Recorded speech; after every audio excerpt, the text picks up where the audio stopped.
Carta de Tiago, capítulo 1. Tiago, servo de Deus e do Senhor Jesus Cristo, às 12 tribos dispersas entre as nações. Saudações. Meus irmãos, considerem motivo de grande alegria o fato de passarem por diversas provações, pois vocês sabem que a prova da sua fé produz perseverança. E a perseverança deve ter ação completa a fim de que vocês sejam maduros e íntegros, sem lhes faltar coisa alguma. Se algum de vocês tem falta de sabedoria, peça-a a Deus que a todos dá livremente, de boa vontade, e lhe será concedida. Peça-a, porém, com fé, sem duvidar, pois aquele que duvida é semelhante à onda do mar, levada e agitada pelo vento. Não pense tal pessoa que receberá coisa alguma do Senhor, pois tem mente dividida e é instável em tudo o que faz. O irmão de condição humilde deve orgulhar-se quando estiver em elevada posição. E o rico deve orgulhar-se caso passe a viver em condição humilde, porque o rico passará como a flor do campo. Pois o sol se levanta, traz o calor e seca a planta. Cai então a sua flor e a sua beleza é destruída. Da mesma forma, o rico murchará em meio aos seus afazeres. Feliz é o homem que persevera na provação, porque depois de aprovado, receberá a coroa da vida que Deus prometeu aos que o amam. Quando alguém for tentado, jamais deverá dizer, estou sendo tentado por Deus, pois Deus não pode ser tentado pelo mal, e a ninguém tenta. Cada um, porém, é tentado pelo próprio mau desejo, sendo por este arrastado e seduzido. Então esse desejo, tendo concebido, dá à luz o pecado, e o pecado, após ter se consumado, gera a morte. Meus amados irmãos, não se deixem enganar. Toda boa dádiva e todo dom perfeito vem do alto, descendo do Pai das luzes, que não muda como sombras inconstantes. Por sua decisão ele nos gerou pela palavra da verdade, a fim de sermos como que os primeiros frutos de tudo o que ele criou. Meus amados irmãos, tenham isto em mente. Sejam todos prontos para ouvir, tardios para falar e tardios para irar-se, pois a ira do homem não produz a justiça de Deus. Portanto, livrem-se de toda impureza moral e da maldade que prevalece e aceitem humildemente a palavra implantada em vocês, a qual é poderosa para salvá-los. Sejam praticantes da palavra e não apenas ouvintes, enganando-se a si mesmos. Aquele que ouve a palavra, mas não a põe em prática, é semelhante a um homem que olha a sua face num espelho e, depois de olhar para si mesmo, sai e logo esquece a sua aparência. Mas o homem que observa atentamente a lei perfeita, que traz a liberdade, e persevera na prática dessa lei, não esquecendo o que ouviu, mas praticando-o, será feliz naquilo que fizer. Se alguém se considera religioso, mas não refreia a sua língua, engana-se a si mesmo. Sua religião não tem valor algum. A religião que Deus, o nosso Pai, aceita como pura e imaculada é esta: cuidar dos órfãos e das viúvas em suas dificuldades e não se deixar corromper pelo mundo. Tiago, capítulo 2. Meus irmãos, como crentes em nosso glorioso Senhor Jesus Cristo, não façam diferença entre as pessoas, tratando-as com parcialidade. Suponham que na reunião de vocês entre um homem com anel de ouro e roupas finas, e também entre um pobre com roupas velhas e sujas. Se vocês derem atenção especial ao homem que está vestido com roupas finas e disserem, aqui está um lugar apropriado para o Senhor, mas disserem ao pobre, você fique em pé ali ou sente-se no chão, junto ao estrado onde ponho os meus pés, não estarão fazendo discriminação, fazendo julgamentos com critérios errados? Ouçam, meus amados irmãos, não escolheu Deus os que são pobres aos olhos do mundo para serem ricos em fé e herdarem o reino que ele prometeu aos que o amam? Mas vocês têm desprezado o pobre. Não são os ricos que oprimem vocês?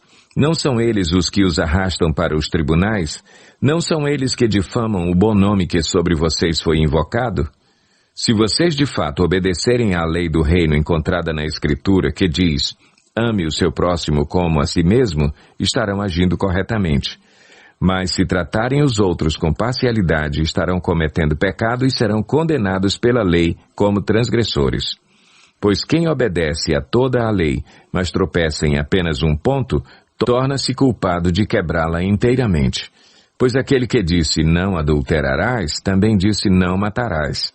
Se você não comete adultério, mas comete assassinato, torna-se transgressor da lei. Falem e ajam como quem vai ser julgado pela lei da liberdade, porque será exercido juízo sem misericórdia sobre quem não foi misericordioso. A misericórdia triunfa sobre o juízo. De que adianta, meus irmãos, alguém dizer que tem fé se não tem obras? Acaso a fé pode salvá-lo? Se um irmão ou irmã estiverem necessitados de roupas e do alimento de cada dia, e um de vocês lhe disser: vá em paz, aqueça-se e alimente-se até satisfazer-se, sem porém lhe dar nada, de que adianta isso? Assim também a fé, por si só, se não for acompanhada de obras, está morta. Mas alguém dirá: você tem fé? Eu tenho obras. Mostre-me a sua fé sem obras, e eu lhe mostrarei a minha fé pelas obras. Você crê que existe um só Deus? Muito bem. Até mesmo os demônios creem e tremem. Insensato. Quer certificar-se de que a fé sem obras é inútil? Não foi Abraão, nosso antepassado, justificado por obras, quando ofereceu seu filho Isaque sobre o altar? Você pode ver que tanto a fé como as obras estavam atuando juntas, e a fé foi aperfeiçoada pelas obras. Cumpriu-se assim a escritura que diz: Abraão creu em Deus, e isso lhe foi creditado como justiça, e ele foi chamado amigo de Deus. Vejam que uma pessoa é justificada por obras e não apenas pela fé. Caso semelhante é o de Raabe, a prostituta. Não foi ela justificada pelas obras quando acolheu os espias e os fez sair por outro caminho?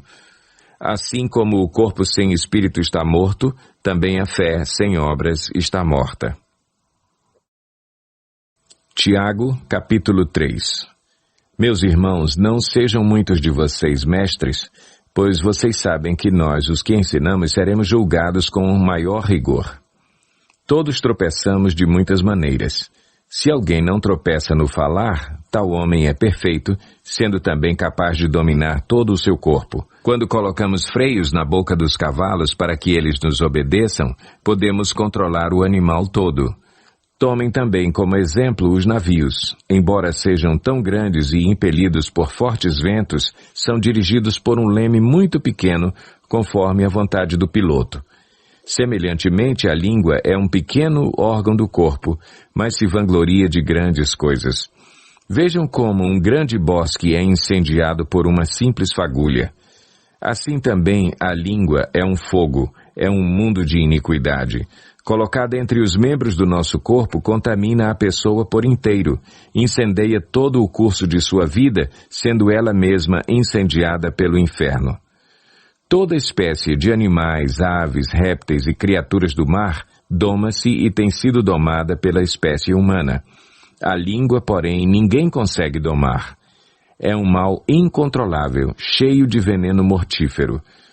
Com a língua bendizemos o Senhor e Pai, e com ela amaldiçoamos os homens feitos à semelhança de Deus. Da mesma boca procede bênção e maldição.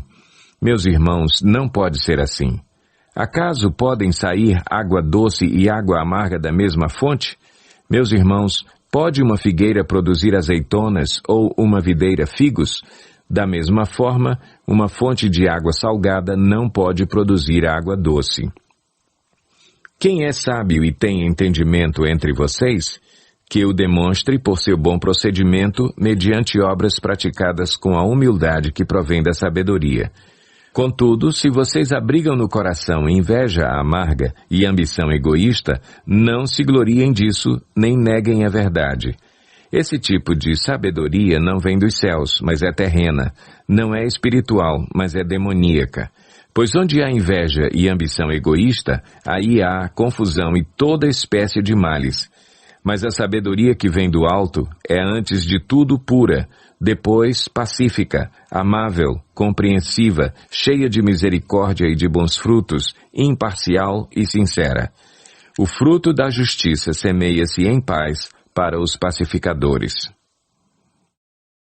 Tiago, capítulo 4. De onde vêm as guerras e contendas que há entre vocês? Não vêm das paixões que guerreiam dentro de vocês? Vocês cobiçam coisas e não as têm. Matam e invejam, mas não conseguem obter o que desejam. Vocês vivem a lutar e a fazer guerras.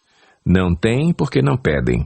Quando pedem, não recebem, pois pedem por motivos errados para gastarem seus prazeres. Adúlteros, vocês não sabem que a amizade com o mundo é inimizade com Deus? Quem quer ser amigo do mundo faz-se inimigo de Deus. Ou vocês acham que é sem razão que a Escritura diz que o Espírito que Ele fez habitar em nós tem fortes ciúmes? Mas Ele nos concede graça maior. Por isso, diz a Escritura, Deus se opõe aos orgulhosos, mas concede graça aos humildes. Portanto, submetam-se a Deus. Resistam ao diabo, e ele fugirá de vocês. Aproximem-se de Deus, e ele se aproximará de vocês. Pecadores, limpem as mãos, e vocês que têm a mente dividida, purifiquem o coração. Entristeçam-se, lamentem-se e chorem. Troquem o riso por lamento e a alegria por tristeza. Humilhem-se diante do Senhor, e Ele os exaltará. Irmãos, não falem mal uns dos outros. Quem fala contra o seu irmão ou julga o seu irmão, fala contra a lei e a julga. Quando você julga a lei, não a está cumprindo, mas está se colocando como juiz. Há apenas um legislador e juiz, aquele que pode salvar e destruir. Mas quem é você para julgar o seu próximo? Ouçam agora vocês que dizem, hoje ou amanhã iremos para esta ou aquela cidade, passaremos um ano ali, faremos negócios e ganharemos dinheiro. Vocês nem sabem o que lhes acontecerá amanhã? Que é a sua vida? Vocês são como a neblina que aparece por um pouco de tempo e depois se dissipa. Ao invés disso, deveriam dizer, se o Senhor quiser, viveremos e faremos isto ou aquilo. Agora, porém, vocês se vangloriam das suas pretensões. Toda vanglória como essa é maligna. Pensem nisto, pois, quem sabe que deve fazer o bem e não o faz, comete pecado. Tiago, capítulo 5. Ouçam agora vocês ricos, chorem e lamentem-se, tendo em vista a desgraça que lhes sobrevirá. A riqueza de vocês apodreceu, e as traças corroeram as suas roupas. O ouro e a prata de vocês enferrujaram, e a ferrugem deles testemunhará contra vocês, e como fogo lhes devorará a carne. Vocês acumularam bens nestes últimos dias. Vejam, o salário dos trabalhadores que ceifaram os seus campos e que vocês retiveram com fraude está clamando contra vocês. O lamento dos ceifeiros chegou aos ouvidos do Senhor dos Exércitos. Vocês viveram luxuosamente na terra, desfrutando prazeres e fartaram-se de comida em dia de abate. Vocês têm condenado e matado o justo, sem que ele ofereça resistência. Portanto, irmãos, sejam pacientes até a vinda do Senhor. Vejam como o agricultor aguarda que a terra produza a preciosa colheita e como espera com paciência até virem as chuvas do outono e da primavera. Sejam também pacientes e fortaleçam o seu coração, pois a vinda do Senhor está próxima. Irmãos, não se queixem uns dos outros, para que não sejam julgados. O juiz já está às portas. Irmãos, tenham os profetas que falaram em nome do Senhor como exemplo de paciência diante do sofrimento. Como vocês sabem, nós consideramos felizes aqueles que mostraram perseverança. Vocês ouviram falar sobre a perseverança de Jó e viram o fim que o Senhor lhe proporcionou. O Senhor é cheio de compaixão e misericórdia. Sobretudo, meus irmãos, não jurem, nem pelo céu, nem pela terra, nem por qualquer outra coisa. Seja o sim de vocês sim e o não, não, para que não caiam em condenação. Entre vocês há alguém que está sofrendo? Que ele ore. Há alguém que se sente feliz? Que ele cante louvores. Entre vocês há alguém que está doente? Que ele mande chamar os presbíteros da igreja, para que estes orem sobre ele e o unjam com óleo em nome do Senhor. A oração feita com fé curará o doente, o Senhor o levantará. E se houver cometido pecados, ele será perdoado. Portanto, confessem os seus pecados uns aos outros e orem uns pelos outros para serem curados. A oração de um justo é poderosa e eficaz. Elias era humano como nós. Ele orou fervorosamente para que não chovesse, e não choveu sobre a terra durante 3 anos e meio. Orou outra vez, e os céus enviaram chuva, e a terra produziu os seus frutos. Meus irmãos, se alguém de vocês se desviar da verdade e alguém o trouxer de volta, lembrem-se disso. Quem converte um pecador do erro do seu caminho, salvará a vida dessa pessoa e fará que muitíssimos pecados sejam perdoados.